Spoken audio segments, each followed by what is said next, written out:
Welcome to U.S. Immigration TV.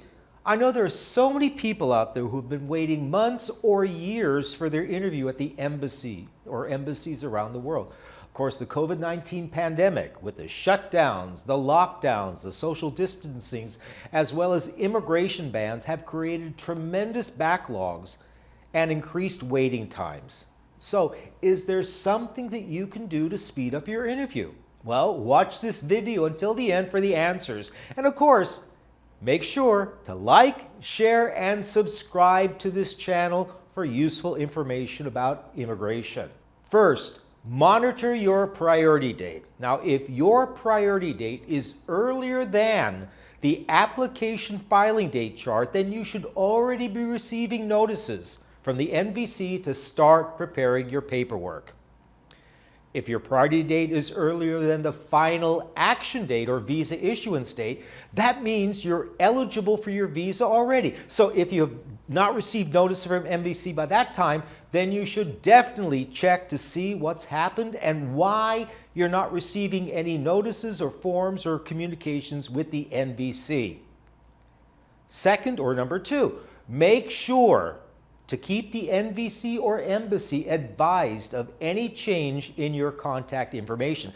This includes your address, your phone number, or email. If you move, notices may be sent to the last address they have on file for you. And typically, when a notice is sent, you're given 1 year to respond, or your case will be terminated and your file destroyed. But if you move and you never advise NVC of your new address, you may find out later on that your case was canceled. Third, be aware it is not the NVC's job or duty to keep track of your case, any change of address, or try to track you down.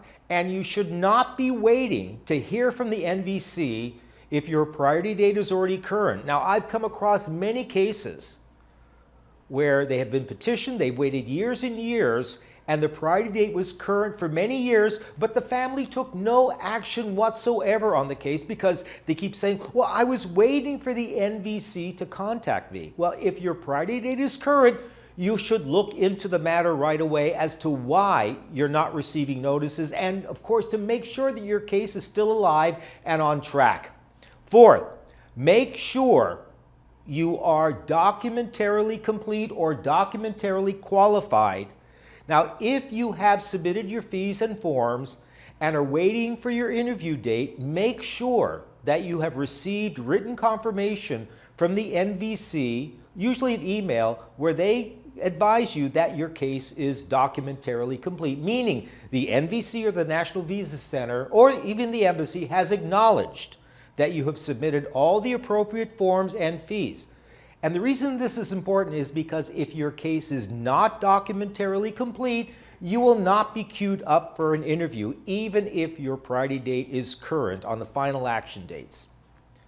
Fifth, or number five, expedite your case if necessary. Well, in some cases, it is possible to request that your interview be expedited based on some unusual situation or emergency, such as you have an elderly or sickly petitioner, you have a child who's aging out but is not covered or qualified under the Child Status Protection Act, such as things like that. But remember, it has to be a legitimate emergency, as opposed to stating that you've been waiting a long time and you're anxious to go to the US. I mean, if that was an emergency, then virtually everybody waiting for their interview would be eligible for an expedited interview. Now, if your petitioner is elderly or sickly, like they're 87 or 90 years old, I think it is vital, really, that you should get your interview expedited and make sure to arrive in the US while the petitioner is still alive.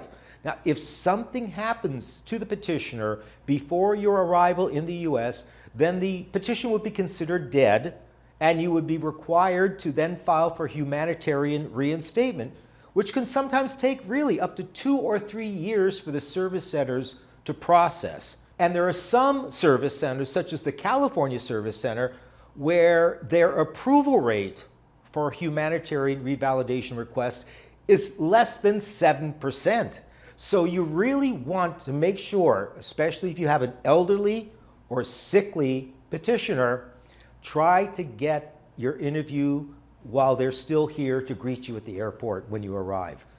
Finally, or number 6, make sure to contact the NVC or the U.S. Embassy at least once a year to confirm you are still pursuing or interested in your visa. There is a law, it's called Section 203G, that requires a person to contact the NVC within a year of visa availability, or their case could be terminated. And I've encountered many cases where the visa applicant received an email from the NVC that their case was documentarily complete, and they should just simply wait for the NVC to notify them when their interview will be taking place. Well, so they're relying on that email from the NVC saying, wait until you hear from us. And then what happens?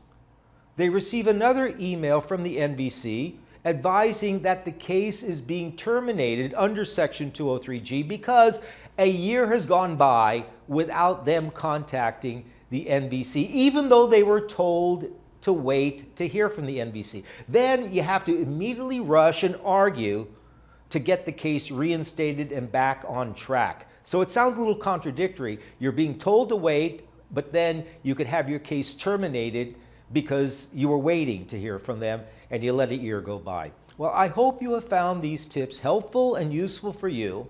And of course, if you have any questions or concerns about your case, its status, or about getting your interview scheduled, I would suggest that you consult with an attorney who could evaluate your case to see if it's on track, if it is documentarily complete or qualified, has not been terminated, and perhaps, if you're eligible, assist in finally getting your interview scheduled.